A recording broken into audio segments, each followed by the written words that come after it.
وہ لوگ صحابہ کی آڑ لے کے ہم کو کہتے تمہیں عثمان کا حیا نہیں ہے، بتاؤ انہیں غم حسین کا حیا نہیں ہے، شہزادہ رسول کا حیا نہیں آیا انہیں؟ یہ کیسی سنیت ہے تمہاری؟ یہ کیسی سنیت ہے کہ تم اپنے بغض کو صحابہ کی آڑ میں چھپاتے ہو؟ ایک دن خوشی مناؤ اور ایک دن پوری زور لگا دو۔ تو میں بھی ان لوگوں کو جو یہ کہتے ہیں کہ یہ دن نہیں منا سکتے، میں ان کو دعوت مباہلہ دیتا ہوں۔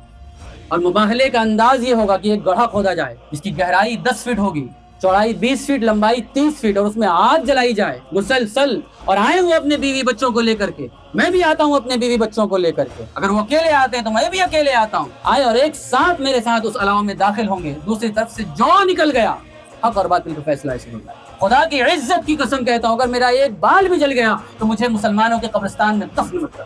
اب لے آؤ اس کا جواب۔ کوئی اگر اپنے نظریے میں، اپنے عقیدے میں خود کو حق سمجھتا ہے، اور اگر اس کے اندر بغض علی نہیں ہے، بغض اہل بیت نہیں ہے، تو آئے وہ اور مباہلہ کرے۔ یہ شب 18 ذوالحجہ بڑی مبارک شب ہے، اور اس کے بعد آنے والا دن بڑا مبارک دن ہے۔ اس کی وجہ جب میں روایت پڑھوں گا انشاءاللہ العزیز تو پتہ چلے گا کہ کتنی مبارک چیزیں اس دن میں ہوئی۔ سب سے پہلے ہم آج خلیفہ ثالث داماد پیغمبر ذو النورین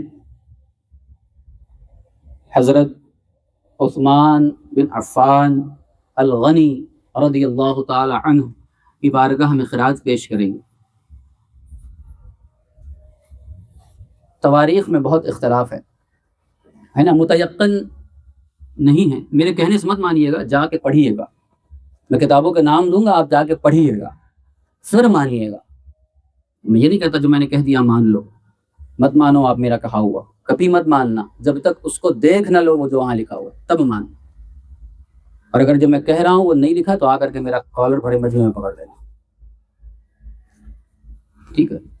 تاریخ طبری پہلی کتاب، دوسری کتاب البدایہ والنہایہ امام ابن کثیر کی، تیسری کتاب تاریخ الخلفاء علامہ جلال الدین سیوطی کی، چوتھی کتاب مسند احمد، اور انہی کی کتاب فضائل صحابہ۔ یہ کتابیں ہیں، ان میں جا کر کے آپ پڑھیں کہ حضرت عثمان غنی کی شہادت کب ہوئی۔ زیادہ تر کتب تواریخ میں یہی ملے گا کہ ایام تشریق میں آپ کی شہادت ہوئی ہے۔ اب ایام تشریق جو جانتے ہیں ان کے لیے معلوم ہے، جو نہیں جانتے وہ یہ کہ 9 ذی الحجہ سے لے کر کے 13 ذی الحجہ تک یہ 5 روز ایام تشریق ہیں، اور کہا گیا کہ جمعہ کا دن تھا۔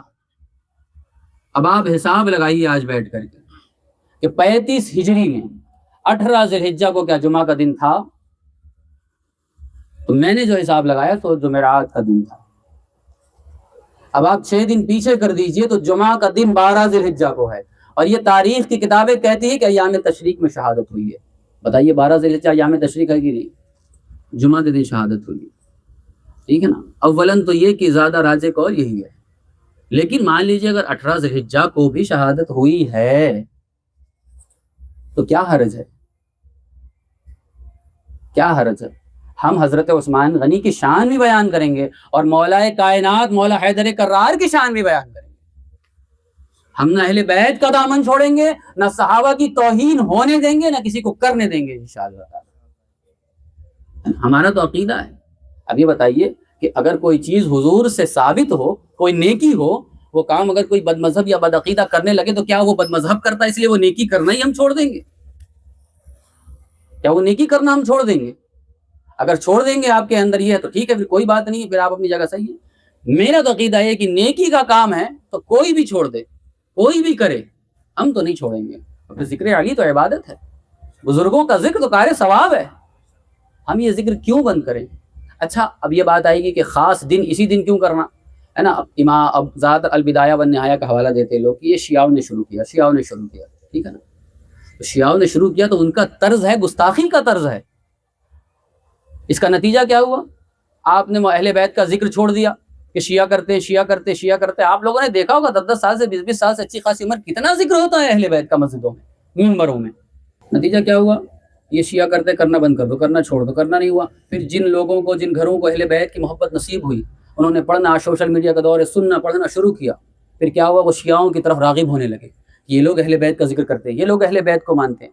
آپ نے آج تک کسی شیعہ کو سنی نہیں کیا، آپ نے آج تک کسی بد مذہب بد عقیدہ کو سنی نہیں کیا، بلکہ باپ دادا سنی صحیح العقیدہ ہے، بیٹا چلا گیا ہمارے ہاتھ سے، نوجوان نسلیں چلی گئی ہمارے ہاتھ سے۔ یہ نتیجہ اس بات کا۔ ارے آپ کیجئے اور آپ لوگوں کو بتائیے کہ یہ دن ہمارا دن ہے، مولا علی، ہم اہل سنت کے مولا علی۔ ہم اس شان سے ذکر کرتے کہ ہم صحابہ کا ذکر بھی ان کے ساتھ کرتے ہیں۔ کیوں نہیں ہو سکتا اہل بیت کے ساتھ صحابہ کا ذکر؟ بالکل، صحابہ اہل بیت سے جدا نہیں، اہل بیت صحابہ سے جدا نہیں ہے، سب کا ذکر ساتھ میں ہو سکتا ہے، کیوں نہیں ہو سکتا؟ اور آگے بات میں کروں گا۔ تو حضرت عثمان غنی کی شہادت کے بارے میں نے اپنی جو میری کم علمی کے باعث جو چیز ہے، آپ اپنی طور پہ مطالعہ کریں اور پھر اس کے بعد اس بات کو مانیں، دیکھیں، سمجھیں، ہے نا؟ صرف کسی سے سن کے، کسی سے پوچھ کے، کسی کے بولنے سے نہیں مانیے گا، پڑھیے گا جا کے کتابوں کا نام، بعد میں آ کے مجھ سے لے لیجیے گا، میں صفحہ کے ساتھ دے دوں گا آپ کو، ٹھیک ہے نا؟ ہاں، اگر آپ پیسہ خرچہ کریں گے، میں پیسہ خرچ کی کتابیں نہیں منگاؤں گا، آپ پیسہ خرچہ کریں گے تو کتابیں منگا کر کے بھی آپ کو دے دوں گا، ٹھیک ہے؟ پڑھیے گا اس کو، جو اردو داں ہے وہ اردو میں پڑھیے گا، جو نہیں آتا وہ کسی اردو داں کے پاس لے جا کر کے پڑھیے گا، پڑھیے گا تو پتہ چلے گا، پڑھنے سے دین پتہ چلے گا، دین پڑھیے، صرف مسئلے مسائل میں الجھ کے مت رہ جائیے، دین پڑھیے، اللہ کے رسول کا دیا ہوا دین پڑھیے۔ حضرت عثمان کی کیا شان عطا کی، اللہ اللہ اللہ اللہ۔ حضور اکرم صلی اللہ تعالی علیہ وآلہ وسلم نے حضرت عثمان غنی کو اپنی 2 شہزادیاں دی ان کے عقد میں، اور فرمایا کہ اگر اور ہوتی تو اور بھی دے دیتا، اللہ اللہ اللہ۔ اور جب پہلی شہزادی آپ کے عقد میں تھی، جنگ بدر کا موقع آ گیا ہے نا، تو طبیعت خراب تھی شہزادی رسول صلی اللہ تعالی وسلم کی، تو حضور نے فرمایا کہ عثمان تم گھر میں رہو، تم گھر میں رہو، حضور کا حکم ہے، آپ گھر میں رک گئے ان کی تیمارداری عیادت خیال رکھنے کے لیے۔ جب جنگ بدر سے فاتح ہو کر کے حضور اکرم صلی اللہ تعالی علیہ وآلہ وسلم اصحاب لوٹے تو حضور نے حضرت عثمان غنی کو بدری صحابہ کا حصہ دیا اور ان کا درجہ دیا۔ حضرت عثمان غنی ایک لوتے ایسے صحابی ہیں جو جنگ میں شریک نہیں ہوئے، مگر حضور نے انہیں بدری صحابی کا درجہ عطا فرمایا، اور یہ وہ صحابہ ہیں جو اچ کوٹی کے صحابہ ہیں، بدری صحابہ جنہوں نے جنگ بدر میں شرکت کی، بدری صحابہ ہیں۔ حضور فرماتے ہیں کہ میں عثمان کا حیا کیوں نہ کروں کہ جس کا حیا اللہ کے فرشتے کرتے ہیں، اللہ اکبر، اللہ اکبر۔ حضور نے ان سے حیا فرمائی۔ روایت ہے حضرت ابوبکر صدیق رضی اللہ تعالی عنہ حضور کے پاس بیٹھے ہوئے تھے، حضور اکرم صلی اللہ تعالی وسلم کچھ استراحت کے انداز میں تشریف فرما تھے، ہے نا؟ آپ کی جو تہبند مبارک تھی وہ کچھ پیر سے اوپر چڑھی ہوئی تھی، پنڈلی کے آس پاس قریب کچھ پنڈلی ظاہر ہو رہی تھی، ایسی بھی کوئی روایت ہے، ٹھیک؟ حضور بیٹھے ہوئے تھے، پھر غالباً حضرت عمر رضی اللہ تعالی عنہ حضور نے ویسے ہی رہنے دیا۔ پھر اس کے بعد جب حضرت عثمان آئے تو حضور نے اپنے تہبند مبارک کو درست کر لیا۔ تو بعد میں جب حضور سے پوچھا گیا کہ حضور حضرت ابو بکر تھے تو آپ نے تہبند مبارک کو ویسے ہی رہنے دیا، جب حضرت عمر آئے تو ویسے ہی رہنے دیا، جب عثمان آئے تو پھر آپ نے اپنی تہبند کو درست کر لیا۔ آپ نے تب فرمایا کہ میں اس کا حیا کیوں نہ کروں کہ اللہ کے فرشتے بھی جس سے حیا کرتے ہیں۔ اللہ اللہ، کیا شان عطا کی حضور نے۔ اور ایک شان تو حضور نے ایسے عطا کی، یہ جو رافضی اور یہ جو نام نہاد شیعہ ہیں، یہ شیعہ نہیں ہیں، شیعان علی وہ ہیں جو علی کو جیسا ماننا چاہیے ویسا مانتے ہیں، جو علی کو بھی مانتے ہیں اور علی کی بھی مانتے ہیں، وہ اصل شیعان علی ہیں، ہے نا؟ ہمارے بزرگوں نے ایسے تھوڑی فرمایا امام شافعی نے کہ لو کان رفضا حب آل محمد فلیشهد الثقلان انی رافضی، کہ اگر آل محمد کی محبت یہ شیعہ ہونا ہے، یہ رافضی ہونا ہے، تو دونوں جہان گواہ ہو جائے میں رافضی ہوں۔ حضور محدث اعظم ہند کچھوچوی رحمۃ اللہ تعالی علیہ فرماتے اولاد غوث اعظم ہیں، امام حسن کی نسل سے فرماتے ہیں کہ تشیع نام گر باشد ولائے آل مولا را خدا دانت خدا بیند منم شیعہ منم شیعہ، کہ اگر آل مولا سے محبت کا نام یہ شیعہ ہونا ہے تو خدا جانتا اور دیکھتا ہے کہ میں شیعہ ہوں، میں شیعہ ہوں۔ تو میں کہتا ہوں الحمدللہ ہم ہیں شیعان علی، ہم ہیں شیعان علی جو اہل بیت کو بھی مانتے ہیں اور اہل بیت کی بھی مانتے ہیں۔ ہم اپنی مرضی سے اہل بیت کو نہیں مانتے، جیسا حضور نے ہمیں دیا ہے ہم ویسے مانتے ہیں، ہم صحابہ کو بھی ایسا حضور نے دیا ویسا مانتے ہیں۔ بعد میں بہت سارے اختلافاتیں ہوئی، بہت ساری چیزیں ہوئی، میں مختصراً کچھ عرض کروں گا، ہے نا؟ ابھی ساری باتیں میں نہیں عرض کر سکتا، صلاحیت دی اللہ نے لیکن نہیں کر سکتا، کیونکہ ابھی یہ پہلا مجمع، یہ پہلی محفل ہے، آپ لوگ کنفیوز ہو جائیں گے، اسی لیے میں عرض کروں گا انشاءاللہ تعالی مختصر کہ آپ کو بات سمجھ میں آئے۔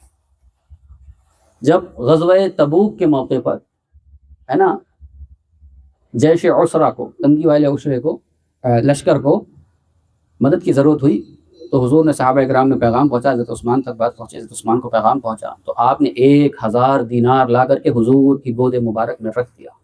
راوی لکھتا ہے کہ حضور اس 1000 دینار کبھی اس کو اوپر کرتے، کبھی اس کو نیچے فرماتے، اس طریقے سے اس کے ساتھ یہ عمل فرما رہے تھے آپ صلی اللہ تعالیٰ علیہ وسلم۔ پھر اس کے بعد آپ نے فرمایا کہ اللہ کی راہ میں آج عثمان نے جو نیکی کی ہے، اب اس کو آگے کوئی بھی چیز نقصان نہیں دے گی۔ اب اگر آگے اس سے کوئی غلطی ہو جائے، کوئی تسامح، کوئی خطا ہو جائے، تو یہ چیز اس کو نقصان نہیں دے گی۔ آج کی اس کی یہ نیکی اس کے آنے والی تمام زندگی کو کافی ہے۔ یہ ارشاد صلی اللہ تعالیٰ علیہ وسلم کا مفہوم ہے۔ یہ شان حضرت عثمان غنی رضی اللہ تعالیٰ عنہ۔ یہ جو آج ڈیسیزن میکر بنے رہتے ہیں کہ حضرت عثمان سے ایسا ہو گیا، حضرت عثمان کے زمانے میں یہ ہو گیا، فلانا ہو گیا، صحابہ ان کے مخالف ہو گئے، ہے نا، تو یہ ڈیسیزن نہیں بیٹھنا، اللہ کی مشیت پہ بیٹھ کے اعتراض نہیں کرنا ہے۔ حضور نے جو شانیں دی ہیں، حضور نے آگے کی ساری زندگی کی ضمانت لے لی، جس کی ضمانت حضور نے لے لی، جس کے بارے میں حضور نے فرما دیا عثمان میرا ہے اور میں عثمان کا ہوں، پھر بات ختم ہو گئی۔ تو پھر اب کوئی بات ہی نہیں رہ گئی، کوئی بحث ہی نہیں رہی۔ حضرت عثمان غنی کی بڑی شان کے مالک ہیں، اور آج بھی آپ کا خاندان موجود ہے، اللہ نے آپ کی نسل کو بھی باقی رکھا ہے۔ یہ خاندان بدایو جو ہے نا، خاندان بدایو جو ہے، یہاں پر خانقاہ علامہ فضل رسول بدایونی رحمۃ اللہ تعالیٰ علیہ، اللہ تعالیٰ رحمہ پہلے جن سے مرید ہونے کے لیے گئے تھے، مگر وہ دورے پر تھے، ملاقات نہیں ہوئی، پھر اللہ نے ان کا حصہ مارارہ میں رکھا تھا، تو بہرحال مارارہ شیخ نام کی، تو یہ آل عثمان ہیں رضی اللہ تعالیٰ عنہ، ان کے خاندان کو بھی اللہ نے آج تک باقی رکھا۔ یہ شان عطا کہ آپ کو مظلوماً شہید کر دیا گیا۔ تاریخ کے متعلق میں نے پہلے بات عرض کر دی، مظلوماً شہید کیا گیا۔ کیا ہوا تھا میں مختصر میں بیان کر رہا ہوں۔ مصر کا گورنر تھا، ہے نا، میں نام وغیرہ نہیں پڑھ رہا ہوں کیونکہ اگر نام پڑھوں گا تو پھر بہت ساری باتیں مجھے بولنی پڑیں گی، کیونکہ یہ ریکارڈ ہو رہا ہے، پھر اپلوڈ کیا ہوگا تو پھر بولیں گے کچھ لوگ یہ کیوں نہیں بولے، یہ کیوں نہیں بولے۔ تاریخی حقائق ہے، بولنے میں کوئی حرج نہیں ہے، ٹھیک ہے نا۔ اس سے شان عثمان غنی میں کوئی فرق بھی نہیں آتا، کیونکہ حضور نے جس کی ضمانت لے لی پھر کوئی فرق نہیں آتا، ہے نا۔ چیزیں ہوئی تاریخی چیزیں ہیں، انسان ہے، اپنا اپنا نظریہ ہے، اپنا اپنا طرز ہے، اور آپ بہت نرم دل کے تھے، بہت نیکی کی، آپ کو لوگوں کے ساتھ بہت بھلائی کا سوچتے تھے، آپ سوچتے تھے موقع دینا ہے، مہلت دینا ہے کہ اب سدھر جائے گا، تب سدھر جائے گا، ہے نا، ایسے معاملات تھے، بہت نرم دل کے تھے۔ آپ کو مظلوماً شہید کر دیا گیا۔ اب میں مجموعہ مختصر اس کا نچوڑ پیش کر رہا ہوں۔ مصر کا گورنر تھا، اس کی شکایت لے کر کے حضرت محمد بن ابو بکر رضی اللہ تعالیٰ عنہ کے ہمراہ اور بھی بہت سارے صحابہ تھے، یہ لوگ آئے حضرت عثمان غنی رضی اللہ تعالیٰ عنہ کے اس کو معزول کریں اور اس کے جگہ دوسرا گورنر مقرر کریں۔ تو آپ نے معاملہ سنا، ایسے بہت سارے گورنر آپ کے زمانے میں معزول کیے گئے اور دوسرا گورنر کو مقرر کیا گیا۔ تو شکایت لے کر کے آئے، آپ نے شکایت سنی، آپ نے خط لکھوایا، آپ نے کہا کہ ٹھیک ہے، اس کو معزول کر دیا جائے، حکم نامہ جاری کیا، اور ان کی جگہ پر محمد بن ابو بکر کو گورنر بنا دیا جائے۔ یہ آپ نے لکھوا کر کے ان کے ساتھ خط دیا اور روانہ کیا کہ آپ لوگ تشریف لے جائیں۔ آپ لوگ نکل گئے۔ اب آپ کا منشی تھا مروان بن حکم، ہے نا، یہ وہ شخص ہے کہ اس کا باپ حکم یہ حضور کی نقلیں اتارا کرتا تھا، نعوذ باللہ من ذالک، اللہ کی پناہ، حضور کی نقلیں اتارا کرتا تھا۔ تو حضور اکرم صلی اللہ تعالیٰ علیہ وسلم نے آپ نے اس شخص کو تڑی پار کر دیا تھا، پورے گھر بار کے سمیت، ہے نا۔ کیا کر دیا تھا؟ تڑی پار آپ کے سمجھنے کے لیے بول رہا ہوں، شہر بدر کر دیا تھا۔ شہر بدر تو سمجھ میں نہیں آتا، تو شہر بدر کر دیا تھا، جیسے ہمارے یہاں ہوتا نا ضلع بدر کر دیتے، شہر بدر کر دیتے، شہر بدر کر دیا تھا۔ یہ چلا گیا تو حضرت عثمان رضی اللہ تعالیٰ عنہ چونکہ رشتہ دار تھا، اب ایک لگاؤ رہتا ہے انسان کو، رشتہ دار سے رہتا ہے، ہر انسان ہے بہرحال، ہے نا، انسان ہے بہرحال۔ آپ کو تھا تو آپ موقع دینا چاہتے تھے، نرم تھے دل کے کہ چلو بلا لیتے ہیں، سدھر جائے گا، ہمارے ساتھ رہے گا، صحبت میں رہے گا، کچھ سیکھے گا، ہو سکتا ہے سدھر جائے، سدھرنے کا موقع دینا چاہیے۔ آپ نے حضرت ابو بکر رضی اللہ تعالیٰ عنہ سے بھی گزارش کی کہ اب اس کو واپس بلا لیں، تو آپ نے فرمایا حضرت ابو بکر رضی اللہ عنہ، جو گرہ اللہ کے رسول نے باندھی میں اس کو نہیں کھول سکتا۔ حضرت عمر نے بھی اس سے معذرت کر لی، تو نہیں آپ آئے۔ جب آپ حضرت عثمان غنی رضی اللہ تعالیٰ عنہ خلیفہ ہوئے تو آپ نے اسے بلا لیا، اور بلا کر کے اس کی تربیت کے لیے نیک نیتی سے، یقیناً آپ کی نیت نیک تھی کہ کہیں سدھر جائے گا، آپ نے اس کو اپنی بیٹی بھی دے دی، اپنا داماد بھی بنا لیا۔ اس لعین اور مردود نے کیا کہ یہ نہیں سدھرا۔ اس مردود نے کیا کیا، جب یہ مصر سے آیا وہ قافلہ جب لوٹا تو اس نے ایک شخص کو، ایک گھوڑ سوار بلایا اور اس کو ایک خط میں فرمان جاری کیا، اور حضرت عثمان کی مہر لگا دی۔ اس فرمان میں لکھا تھا کہ محمد بن ابو بکر سمیت یہ سارے جو آئے ہیں یہ تمہاری شکایت کر رہے ہیں، یہ لوگ بغاوت کر رہے ہیں تمہارے خلاف، ان سب کو قتل کر دو، اور ایک گھوڑ سوار کو دوڑا دیا۔ اب وہ لے کر کے جانے لگا. حضرت محمد بن ابو بکر بہت تیز ترار حساس تھے. حضرت ابو بکر رضی اللہ تعالیٰ عنہ کی اولاد ہے. تو آپ نے جب دیکھا کہ گھوڑ سوار بڑی تیزی سے ہے نا اپنے آپ کو اپنی پہچان چھپائے ہوئے جا رہا ہے تو آپ کو شک ہوا کہ کوئی جاسوس ہے, کیا مسئلہ کر کے آپ نے اس کو پکڑا. پکڑ کے جب دیکھا تو خط ہے, خط میں حضرت عثمان کی مہر ہے. اب یہاں سے یہ خلش پیدا ہو گئی, کہہ سکتے ہیں کہ ایک غلط فہمی پیدا ہو گئی کہ حضرت عثمان ہم کو تو کہتے ہیں کہ جاؤ اس کو معزول کرنے کا اعلان دے دیا اور مجھے گورنر بننے کا اعلان دیا, اور دوسری طرف سے خط روانہ کرتے کہ جیسے پہنچے ان سب کو قتل کر دو. غلط فہمی پیدا ہو گئی. سب واپس لوٹے, مدینہ میں آیا اور آپ حضرت عثمان غنی رضی اللہ عنہ گھر کا گھیراؤ کر لیا, حقہ پانی دانہ پانی سب بند کر دیا. اب جو لوگ حضرت عثمان غنی کے بارے میں الٹی سیدھی باتیں کرتے ہیں وہ کیا یہ بھول گئے کہ جب گھر کا گھیراؤ کیا گیا تھا تو سب سے پہلے کس نے اپنے فرزند اپنے شہزادوں کو ان کے دروازوں پر تعینات کیا, کہا کہ کھڑے ہو جاؤ, خبردار کوئی بھی اندر داخل نہیں ہونا چاہیے, شر کی نیت سے آئے تو کسی کو اندر داخل ہونے مت دینا. وہ کون ہے؟ وہ مولا حیدر کرار ہیں. اپنے دونوں شہزادے امام حسن امام حسین کو آپ کے دروازے پر تعینات کر دیا کہ کھڑے ہو جاؤ دروازے پر دن رات, کہ کوئی بھی شر کے ارادے سے اندر داخل نہیں ہونا چاہیے. حضرت عبداللہ ابن عباس بھی آ گئے. جب انہوں نے گھیراؤ کیا, ایک لمبا وقت 40 دن تک آپ کے گھر کا گھیراؤ کیا گیا اور آپ کا حقہ پانی بند کر دیا گیا. جب یہ سلسلہ چلتا رہا تو لوگ آپ کے غلاموں نے, دیکھیں کتنے نرم دل ہیں آپ کی, نرم دلی کا اس سے بھی پتہ چلتا ہے آپ اتنے نرم دل ہیں کہ آپ کے جو غلام تھے, آپ کے پاس بہت غلام تھے نا, بڑے رئیس تھے آپ کے غلاموں نے آپ سے تلوار اٹھانے کی اجازت چاہی. آپ نے فرمایا نہیں, میرے لیے کسی سے جنگ نہیں کرنا, کسی مسلمان کا میرے لیے قتل نہیں کرنا. اور ہو سکتا ہے آپ کو اندازہ نہیں رہا کہ بات یہاں تک پہنچ جائے گی, میرے قتل پہ بات آ جائے گی.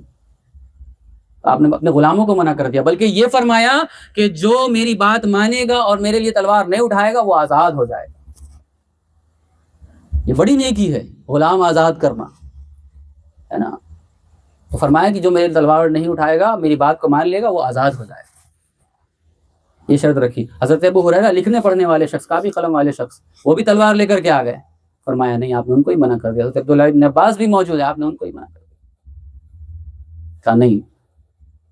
کیا ہوا؟ جمعہ کے دن تاریخ جو بھی ہو باختلاف روایت, پیچھے والے گھر کو پھلانگ کر کے یہ جو بلوائی تھے یہ گھر میں داخل ہو گئے, پیچھے والے دروازے کو پھلانگ کر کے داخل ہو گئے. اب لوگ تو ادھر باہر تعینات تھے, وہ شانتی آئے جب بڑھے حضرت عثمان قرآن کی تلاوت کر رہے تھے, قرآن کی تلاوت فرما رہے تھے. آپ روزے کی حالت میں تھے, 40 دن سے مظلوم ہیں, حقہ پانی بند کر دیا گیا, روزے کی حالت میں قرآن کی تلاوت کر رہے ہیں. ان لوگوں نے اتنا بھی خیال نہیں کیا. جب آپ نے ان لوگوں نے تلوار چلائی تو سب سے پہلے آپ کی اہلیہ نے روکنا چاہا تو ان کی انگلیاں کٹ گئی, ان کی انگلیاں کٹ گئی. اب کسی کی انگلی کٹ جائے تو وہ دھڑک کے سائڈ ہی ہو جائے گا نا, کنارے ہی ہو جائے گا نا. اب وہ جو منظر رہا ہوگا ہم اس کو تصور نہیں کر سکتے, مگر ایک بات ہے, انہوں نے ہاتھ بڑھایا, روکنے کی کوشش کی تو ان کی انگلیاں کٹ گئی. پھر اس کے بعد حضرت عثمان پر حملہ کیا. حضرت عثمان نے اپنے دائیں ہاتھ سے روکا تو آپ کا دست مبارک کٹ گیا. آپ نے فرمایا اللہ اکبر, تم نے غضب کر دیا, تم نے میرا وہ ہاتھ کاٹ دیا جس ہاتھ سے میں قرآن مقدس کو لکھا کرتا تھا, وحی کی کتابت کیا کرتا تھا. آج جو ہمارے پاس یہ نسخہ ہے نا قرآن کا, یہ نسخہ خط عثمانی کہا جاتا ہے. حضرت عثمان نے اس نسخے کو اپنے ہاتھ سے لکھا. اس پر علماء کا اتفاق ہے کہ اب دوسرے طریقے سے قرآن کو لکھا ہی نہیں جا سکتا. یہ نقطے اور اعراب وغیرہ کا چلن اس زمانے میں نہیں تھا, نقطے اعراب وغیرہ دھیرے دھیرے بعد میں لگے ہیں. لیکن یہ جو خط ہے یہ طریقہ ہے لکھنے کا, ہے نا. یہ جو آپ لکھنے کا پیٹرن دیکھتے ہیں کہ قاف ایسے بنے گا, الف ایسے بنے گا, لام واو الف ایسے بنے گا, اس طریقے سے ملا کر کے لکھنا ہے, یہاں پر الگ لکھنا ہے. یہ طریقہ حضرت عثمان غنی رضی اللہ تعالیٰ عنہ. پھر اس کے بعد ان ظالموں نے آپ پر 9 وار کیے اور آپ کو شہید کر دیا, اور آپ کے خون کے چھینٹے قرآن مقدس کے جس آیت پر پڑے تھے وہ آیت تھی فَسَيَكْفِيكَهُمُ اللَّهُ وَهُوَ السَّمِيعُ الْعَلِيمُ, کہ ان قریب اللہ ان کو کافی ہو. اور حضور نے حضرت عثمان غنی کو یہ بشارت پہلے ہی دے دی تھی, طویل حدیث ہے, میں مختصر سے عرض کر رہا ہوں. جب حضور ایک باغ میں آرام فرما رہے تھے, پہلے حضرت ابوبکر آئے, حضرت عمر آئے, ان کو جنت کی بشارت دی گئی. پھر جب حضرت عثمان آئے تو دروازہ کھولنے سے پہلے آپ نے خادم کو کہا کہ جو آیا اس سے کہنا کہ تمہیں جنت کی بشارت ہو, مگر تکلیفیں بڑی آئیں گی. تو ان تکلیفوں کے ساتھ آپ اس دنیا فانی سے رخصت ہو گئے. اس کے بعد جو خلیفہ ہوئے ہم سب جانتے ہیں, حضرت مولا کائنات خلیفہ ہوئے. یہ تو حضرت عثمان کی شان میں نے اپنے حسب حیثیت پڑھی, کیونکہ وقت بھی بہت کم ہے اس وجہ سے بھی, اور اپنی باتیں بھی رکھنی ہیں اس وجہ سے بھی. بہرحال یہ ہمارا شعار اور ہمارا طریقہ ہے نا کہ ہمارے دامان پنجتن کی عنایتوں سے بھرے ہوئے ہیں، ہم اہل سنت نبی کے ناصر تمام یاروں کو مانتے ہے نا، ہم اہل سنت نبی کے ناصر تمام یاروں کو مانتے ہیں۔ آپ کی شہادت ہو گئی، اس کے بعد مولا علی کو خلیفہ چنا گیا، آپ خلیفہ ہوئے۔ اب یہ واقعہ جو شہادت کا ہے یہ سن 35 ہجری کا ہے۔ میں بہت احتیاط اور بہت آرام سے بول رہا ہوں، بہت جوشیلی تقریر نہیں ہو رہی ہے نا، اس لیے کہ بات سمجھ میں بھی آئے ہے نا، ورنہ اندر سے بہت جوش آ رہا ہے، لیکن میں چاہتا ہوں اطمینان سے گفتگو کروں تاکہ ایک ایک بات سب کو سمجھ میں آ جائے، اللہ کرے سمجھ میں آ جائے۔ یہ شہادت کب ہوئی ہے؟ 35 ہجری کو ہوئی ہے، 35 ہجری میں شہادت ہوئی ہے۔ اور اب جو میں بات کہنے والا ہوں وہ واقعہ ہے 10 ہجری کا۔ کتنے سال ہو گئے؟ کتنے سال کا فرق ہو گیا؟ 25 سال کا۔ وہ واقعہ زمانے رسالت کا ہے اور یہ شہادت 35 ہجری کی ہے۔ اب کچھ لوگ یہ بھی کہتے ہیں کہ حضرت عثمان کی شہادت ہوئی ہے اس دن، تمہیں حیا نہیں ہے، تو یہ تم شیعوں کی طرح خوشی مناتے ہو، ہے نا۔ یہ بات کون سی جماعت کہہ رہی ہے؟ اب آئیے اس پر میں ایک بات کہتا ہوں۔ اب لوگ فتویٰ دیں گے نا، فتویٰ دینے والے بہت ہیں، فتویٰ دینے والے تو اتنے جری ہیں کہ اس قریب کے زمانے میں مولا حسین کو قتل کرنے کے لیے تقریباً 400 سے زائد علماء نے فتویٰ دے دیا تھا کہ مولا حسین کو قتل کر دو، نعوذ باللہ من ذالک، یزید کی مخالفت کی وجہ سے۔ وہ بھی علماء تھے، آج بھی بہت سارے علماء ملیں گے، ہے نا۔ تو ہم کہیں گے عاشورہ کے دن آپ کو بتایا گیا ہو نا بھر بھر کے کہ وہ دن ہے جس دن دسترخوان وسیع کرنا چاہیے، نئے نویلے کپڑے پہننے چاہیے، راشن سال بھر کا بھر لینا چاہیے، ہے نا۔ ایک حدیث بھی بیان کریں گے، بلکہ اس حدیث کے بارے میں بعض محدثین نے لکھا کہ وہ حدیث موضوع اور گڑھی ہوئی ہے۔ چلیے آپ نہیں مانتے کہ وہ موضوع اور گڑھی ہوئی ہے، صحیح حدیث ہے، چلیے مان لیجیے کہ وہ حدیث صحیح ہے، لیکن مجھے ایک بات بتائیے، کیا مسند امام احمد بن حنبل میں اور الحاکم المستدرک میں حضرت عبداللہ ابن عباس اور حضرت ام سلمہ سے یہ روایت نہیں ہے کہ عاشورہ کے دن ان دونوں حضرات نے حضور کو خواب میں دیکھا؟ حضرت ام سلمہ فرماتی کہ میں نے حضور کو خواب میں دیکھا کہ حضور کے داڑھی مبارک، ریش مبارک میں اور سر کے بال مبارک میں، زلف مبارک میں مٹی پڑی ہوئی ہے اور حضور غمگین ہے۔ حضور کا حال پوچھا تو حضور نے فرمایا کہ میں ابھی حسین کی شہادت گاہ پر موجود تھا۔ وہ رسول جو رسولوں کا بھی رسول ہے، آپ صلی اللہ علیہ وسلم کا یہ معجزہ ہے کہ ساری زندگی 63 سالہ زندگی میں آپ کے بال مبارک کبھی نہیں بکھرے، یہ نبی کا صلی اللہ علیہ وسلم کا معجزہ ہے۔ لیکن شہادت حسین میں یہ غم کا عالم ہے حضور کا، اور ام المومنین خواب دیکھ رہی ہیں، حضرت ام سلمہ اور حضرت عبداللہ ابن عباس ذلیل القدر صحابی رسول بنو ہاشم کے ہیں، حضور کے چچا زاد ہیں، وہ خواب دیکھ رہے ہیں۔ وہ کہتے ہیں میں نے خواب دیکھا کہ حضور کے بال بکھرے ہوئے اور اس پر گرد و غبار ہے اور ہاتھ میں خون کی شیشی، اور حضور فرما رہے ہیں یہ حسین اور اس کے ساتھیوں کا خون ہے۔ اللہ اکبر۔ وہ لوگ صحابہ کی آڑ لے کے ہم کو کہتے تمہیں عثمان کا حیا نہیں ہے، بتاؤ انہیں غم حسین کا حیا نہیں ہے، شہزادہ رسول کا حیا نہیں آیا انہیں؟ یہ کیسی سنیت ہے تمہاری؟ یہ کیسی سنیت ہے کہ تم اپنے بغض کو صحابہ کی آڑ میں چھپاتے ہو اور اہل بیت کرنے والے کو رافضی اور شیعہ کہنے لگتے ہو؟ اگر ہمیں کہا جائے تو ہمارے لیے اعزاز ہے، یہ اہل بیت کی محبت میں اگر کوئی شیعہ کہتا ہے تو یہ ہمارے بزرگوں کی سنت ہے، انہوں نے بطور فخر قبول کیا، ہم بھی قبول کرتے ہیں۔ لیکن خدا کے لیے امت پہ یہ ظلم مت کرو، یہ دھوکہ مت دو۔ ایک دن خوشی مناؤ اور ایک دن پوری زور لگا دو کہ بائیکاٹ فلانا، بائیکاٹ فلانا، بائیکاٹ ڈھمکانا، جبکہ اہل بیت تو وہ اہل بیت ہیں کہ اللہ نے وہ شان عطا کی۔ امام فخر الدین رازی رحمۃ اللہ علیہ بیان فرماتے ہیں، الصواعق المحرکہ میں یہ روایت موجود ہے، یہ ان کی بات موجود ہے، ان کی تفسیر میں بھی موجود ہو۔ کیا فرماتے ہیں کہ حضور صلی اللہ علیہ وسلم کے اہل بیت علیہ السلام 5 چیزوں میں، غور سے سننا، دھیان سے، توجہ چاہوں گا ہر ایک شخص کی، اہل بیت کا مقام ہے، سنو کہ 5 چیزوں میں اہل بیت علیہ السلام کو 5 چیزوں میں آپ صلی اللہ علیہ وسلم سے مساوات حاصل ہے۔ اہل بیت علیہ السلام 5 چیزوں میں حضور اکرم صلی اللہ علیہ وسلم سے مساوی ہیں، یعنی برابر کے شریک ہے۔ مساوی کا مطلب یہ ہوتا ہے برابر کے شریک ہے۔ کون سی 5 چیزیں؟ پہلی چیز امام رازی فخر الدین رازی فرماتے ہیں، کون ہے پتہ؟ یہ اتنے بڑے عالم، اتنے بڑے محدث، اتنے بڑے فقیہ اور اتنے بڑے عالم ہیں کہ عقلی دلائل، نقلی دلائل تو چھوڑیے، قرآن و حدیث سے دلیل، خدا کی وحدانیت پر، خدا کے ایک ہونے پہ 300 سے زیادہ عقلی دلیلیں دیا کرتے تھے آپ۔ تو اگر یہاں کوئی توحید پرست ہو تو وہ بھی سنیں. کچھ لوگ ہیں نا جو توحید پرست خود کو کہتے ہیں کہ ہم توحید بیان کرتے ہیں، نعوذ باللہ من ذالک، اور بزرگوں کی گستاخی کرتے ہیں، حضور کی گستاخی کرتے ہیں. کیا فرمایا کہ سلام میں پہلی چیز کیا ہے کہ سلام میں جیسا کہ فرمایا السلام علیک یا ایھا النبی، یہ حضور پر سلام پڑھتے ہیں نا، تحیات میں پڑھتے ہیں السلام علیک یا ایھا النبی، ٹھیک ہے. اور ویسے ہی قرآن میں اللہ نے فرمایا سلام علی آل یاسین، سورہ صافات میں یہ ٹکڑا ہے. پہلی چیز سلام میں.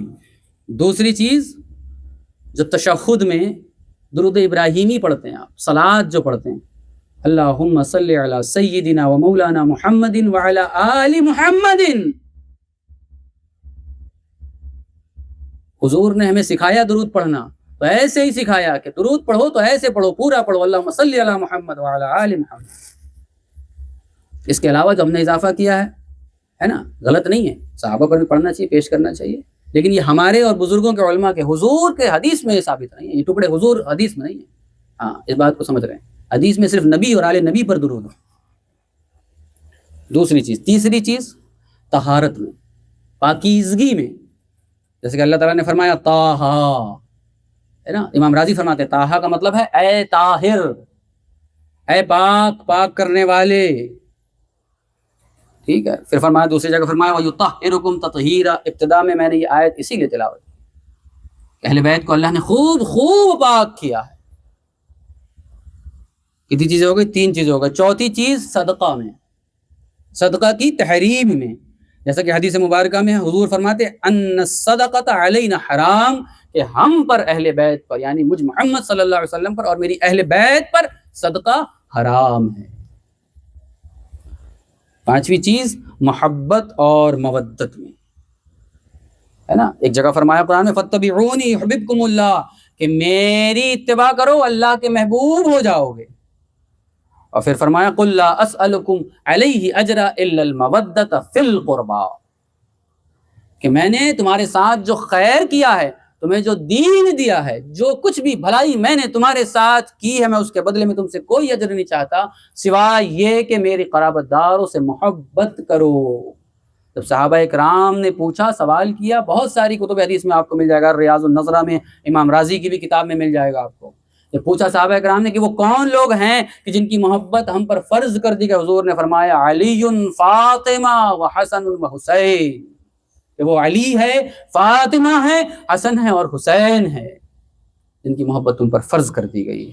یہ ہیں اہل بیت، یہ شان عطا کی ہے. بہت شان ہے، بہت شان ہے. اور یہ جن کی شان ہے، ان شان والوں کا سردار علی ہے، ان شان والوں کا سردار علی ہے. حضور فرماتے ہیں کہ الحسن والحسین سیدہ شباب اہل الجنہ، کہ حسن اور حسین جنتی جوانوں کے سردار ہیں.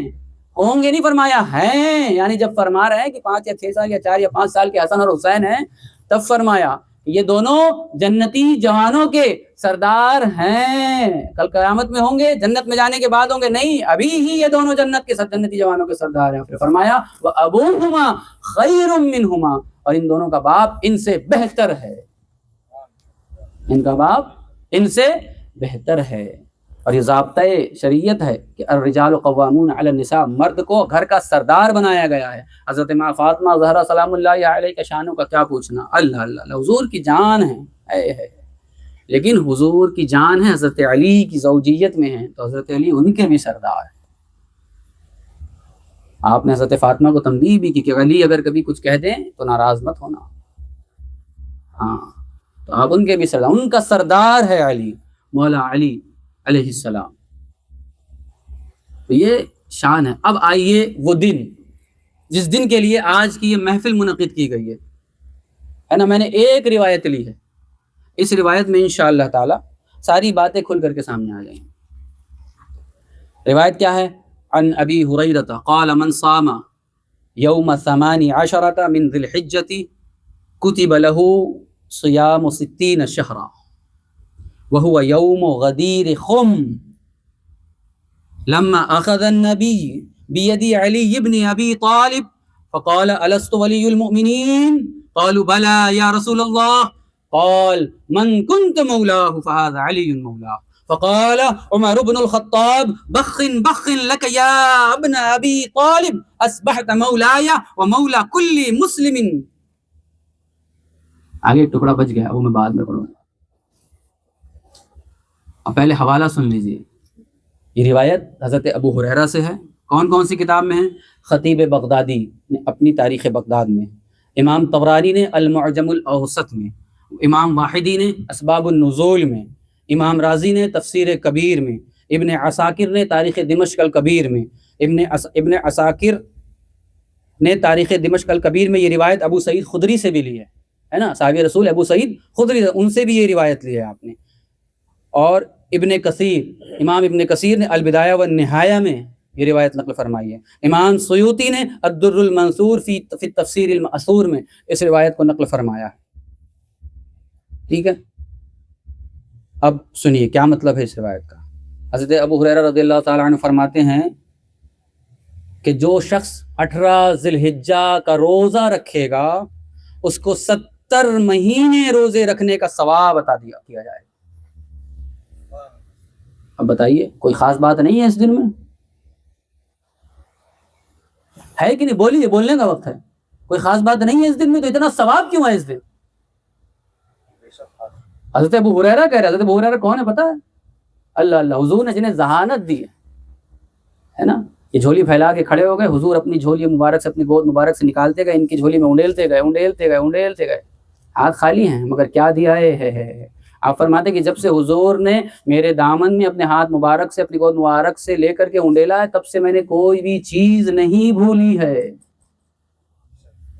اور صرف 2 صحابی ہیں جن سے سب سے زیادہ روایت ہے، ایک مولا علی، دوسرے حضرت ابو ہریرہ رضی اللہ تعالیٰ ہے نا. اسی لیے میں نے ان کی روایت کو اخذ کیا.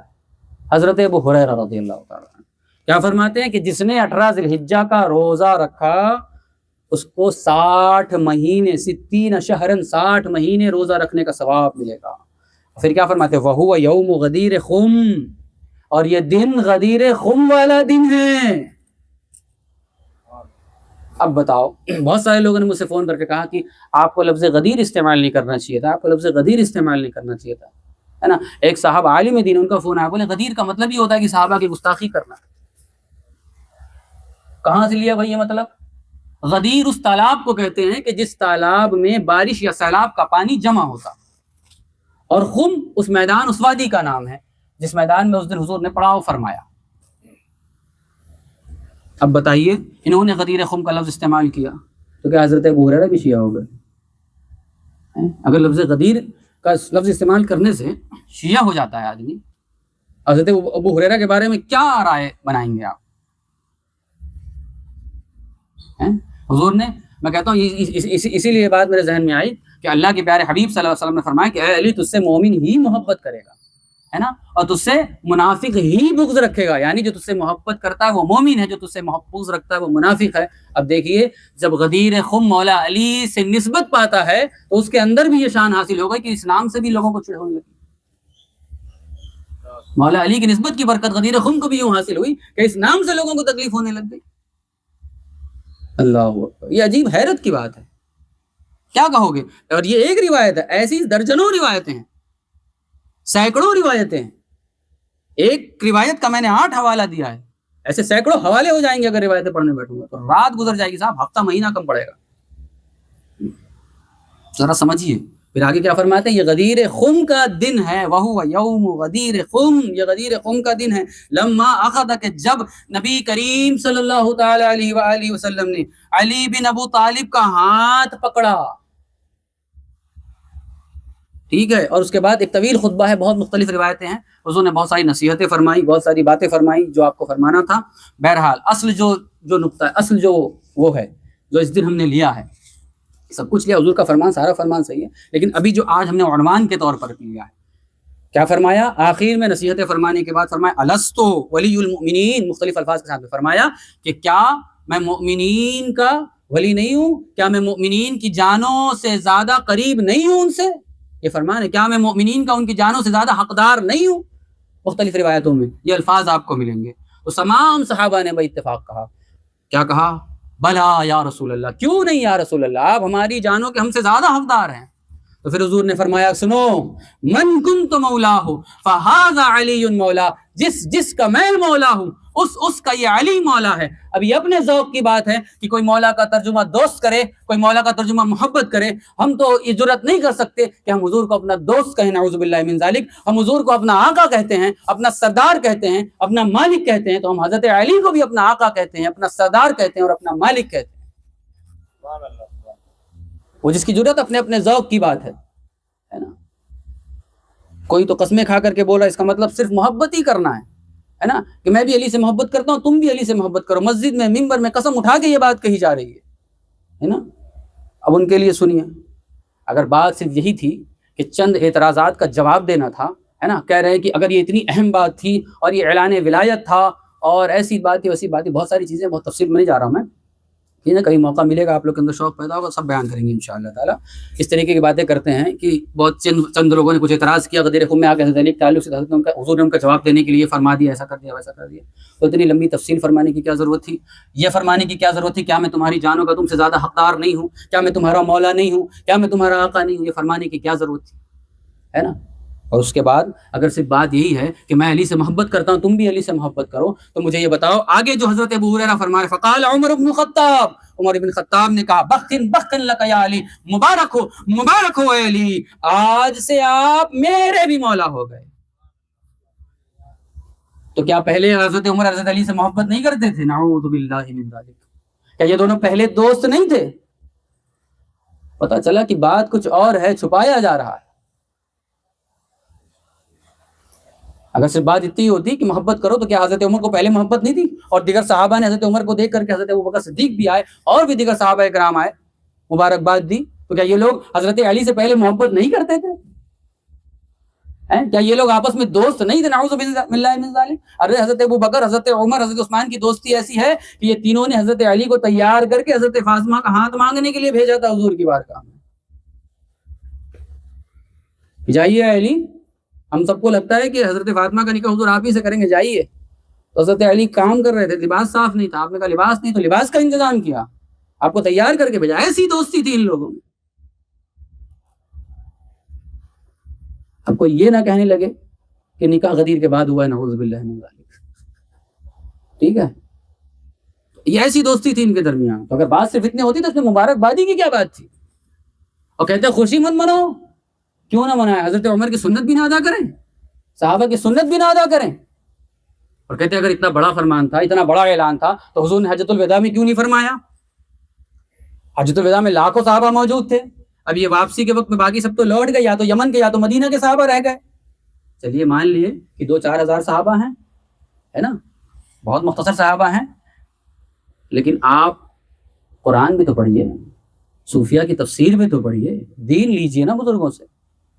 خالی عرس کرنے لنگر کھانے کی بات تک تھوڑی ہے، صرف نذرانہ لینا تھوڑی ہے، دین بھی لیجیے بزرگوں سے۔ صوفیہ فرماتے ہیں کہ اس مقام پر یہ آیت نازل ہوئی، یا ایھا الرسول، جس کو میں نے آج تلاوت کیا خطبے میں، یا ایھا الرسول بلغ ما انزل الیک من ربک، اے رسول جو آپ کو آپ کے رب نے نازل فرمایا ہے وہ لوگوں تک پہنچا دیجیے۔ جب یہ آیت نازل ہوئی تو حضور نے ممبر سجوایا، ممبر اونٹنی کے کجاوے کا ممبر سجایا گیا۔ لوگوں نے اس کی حضور کیسے سجایا؟ حضور نے فرمایا میں بتاتا ہوں، پہلے 3 ممبر لگا، پہلے 3 کجاوے رکھو، پھر 2 رکھو، پھر اس کے اوپر 1 رکھو۔ پھر حضور کھڑے ہوئے، حضرت علی کو ساتھ میں لیا، انہیں کھڑا کیا، ہاتھ بلند کر کے فرمایا من کنت مولاہ فہذا علی مولا۔ یہ شان حضور نے بیان فرمائی ہے۔ اور اب یہ حضرت ابو ہریرہ کی روایت کا آخری حصہ جو میں نے پہلے نہیں پڑھا تھا اب پڑھ رہا ہوں۔ آپ فرماتے ہیں کہ جب حضور نے یہ فرمایا اور حضرت عمر نے مبارکباد دے دی، فانزل اللہ، تو اللہ نے یہ آیت نازل فرمائی۔ کون سی آیت؟ الیوم اکملت لکم دینکم، کہ آج میں نے تمہارے لیے تمہارا دین مکمل کر دیا۔ جب حضور نے یہ اعلان فرمایا کہ جس کا میں مولا ہوں اس کا علی مولا ہے، تب اللہ نے یہ آیت نازل فرمائی 18 ذوالحج کو کہ آج میں نے تمہارے لیے تمہارا دین مکمل کر دیا۔ اب کیا دین مکمل ہونے کا بھی اظہار مسرت انسان نہ کرے؟ اب آپ لوگ سوچیں سمجھیں، ہے نا، دلائل کے انبار ہیں، میں دلائل کے انبار لگا دوں تب بھی یہ بے جوڑ توڑ تعویلیں لے کر کے آئیں گے، ٹھیک ہے نا، لیکن اپنا تو عقیدہ ہے، بندہ ہوں میں علی کا، مولا میرا علی ہے، بات ہے بس اتنی مختصر، علی ہی حق تھا، علی ہی حق ہے، علی ہمیشہ ہی حق رہے گا۔ میں کتنی بھی دلیلیں دے دوں، کتابوں سے بیان کر دوں، بات لمبی ہو رہی ہے، ایک بات میں مختصر سے بیان کر دیتا ہوں۔ حضرت عبد الرحمن جامی رحمۃ اللہ تعالی علیہ، کون؟ حضرت عبد الرحمن جامی رحمۃ اللہ تعالی علیہ، بڑے عالم ہیں، مقبول بارگاہ رسالت ہے، ان کا ایک کلام ہے تنم فرسودہ جا پارا زہجرا یا رسول اللہ۔ تو بارگاہ رسالت میں ایسا مقبول ہوا کہ حضور کی بارگاہ میں جب یہ کلام پیش کرنے جا رہے تھے تو حضور نے وقت کے بادشاہ کو خواب میں آ کر کے فرمایا اسے آنے مت دینا، اگر وہ آ کر کے میری بارگاہ میں اپنا یہ کلام پیش کرے گا تو میری بارگاہ میں وہ اتنا مقبول ہے کہ میں اس سے ملاقات کے لیے اپنی قبر انور سے باہر آ جاؤں۔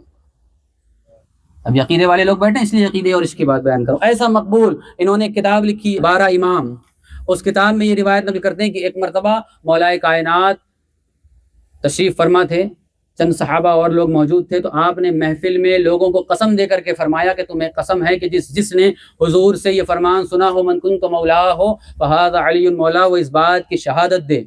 تو 12 انصاری صحابی کھڑے ہو گئے اور انہوں نے شہادت دی۔ ایک شخص خاموش رہا، تو آپ نے فرمایا کہ کیا تو نے حضور سے یہ نہیں سنا؟ تو وہ شخص کہتا ہے کہ میں نے سنا ہے مگر میں بھول گیا تھا۔ تو آپ نے اللہ رب العزت کی بارگاہ میں دست سوال دراز کیا، دعا کی اور عرض کیا اے اللہ اگر یہ دروغ گوئی سے کام لیتا، یعنی اگر جھوٹ بولتا ہے تو اس کے چہرے پر برس کے نشان کو ظاہر فرما، یعنی کوڑ کے سفید داغ کے نشان کو ظاہر فرما کہ جس کو پگڑی بھی نہ چھپا سکے۔ راوی کہتا ہے کہ میں نے اس شخص کو دیکھا ہے کہ اس کے دونوں بہوں کے درمیان برس کا داغ تھا کہ جو پگڑی سے بھی نہیں چھپتا تھا۔ اور حضرت زید بن ارقم فرماتے کہ میں بھی اسی محفل میں موجود تھا مگر میں نے بھی شہادت نہیں دی، خاموش رہا، اس کا نتیجہ یہ ہوا کہ اللہ نے میری بینائی مجھ سے چھین لی۔ اور آپ زندگی بھر افسوس کیا کرتے، استغفار کیا کرتے، اور آپ نے بھی بہت سارے لوگوں کو یہ حدیث روایت کی ہے حضرت زید بن ارقم نے۔ تو اس حدیث کی شہادت دینا بھی اتنا ضروری ہے۔ سارے لوگ شہادت کی نیت سے ایک بار بولیں من کنت مولا ہو، بولیے شہادت دینا ہے اس حدیث کی، سن لیے اب حضور کی بات پہنچ چکی ہے، اب شہادت دینا ہے، ضروری ہے۔ من کنت مولا ہو، من کنت مولا ہو فہذا علی مولا، من کنت مولا ہو فعلی مولا۔ اب اتمام حجت کے طور پہ میں کتنی بھی دلیلیں دے دوں، کتنی بھی روایتیں رکھ دوں، کتنی بھی باتیں کر دوں، کتنی بھی ائمہ کی قول کر دوں، یہ کوئی نہ کوئی جوڑ ٹوڑ اور یہ ہوتے ہیں وہ نہیں لے کر کے آئیں گے، ٹھیک ہے نا۔ ابھی اتمام حجت کے لیے، حجت کو تمام کرتے ہوئے میں کہہ رہا ہوں، جتنے لوگ یہ کہتے ہیں، جتنے لوگ، صرف راجو رائے کے نہیں، جتنے لوگ یہ کہتے ہیں اول تاخیر، جتنے لوگ یہ کہتے ہیں، اور یہ بات میں اپنی من سے نہیں لے رہا ہوں، یہ بات میں نے قرآن سے اخذ کی۔ جب نجران کے عیسائی حضور کی بارگاہ میں آئے، اللہ رب العزت نے ساری نشانیاں قرآن میں بیان فرما دی ہے نا، سارے دلائل بیان فرما دیے، تب بھی وہ ماننے سے انکار کرنے لگے، تو اللہ نے کیا فرمایا قل تعالوا ندعو ابناءنا وابناءکم ونساءنا ونساءکم وانفسنا وانفسکم ثم نبتہل۔ اے محبوب یہ ایسے نہیں ماننے والے، ان کو کہیے بلاؤ تم اپنے بیٹوں کو، ہم بلاتے ہیں اپنے بیٹوں کو، بلاؤ تم اپنی عورتوں کو، بولا ہم بلاتے ہیں اپنی عورتوں کو، بلاؤ تم اپنی جانوں کو، بلاؤ ہم بلاتے ہیں اپنی جانوں کو، اور پھر کیا کرو، پھر ان سے مباہلہ کرو۔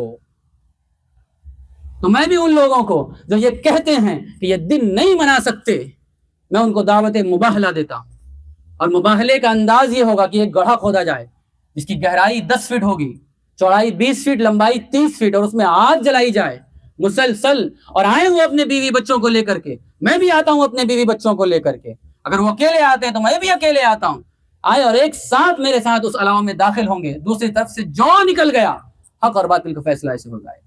خدا کی عزت کی قسم کہتا ہوں اگر میرا ایک بال بھی جل گیا تو مجھے مسلمانوں کے قبرستان میں دفن مت کرنا۔ اب لے آؤ اس کا جواب، کوئی اگر اپنے نظریے میں، اپنے عقیدے میں خود کو حق سمجھتا ہے، اور اگر اس کے اندر بغض علی نہیں ہے، بغض اہل بیت نہیں ہے، تو آئے وہ اور مباہلہ کرے۔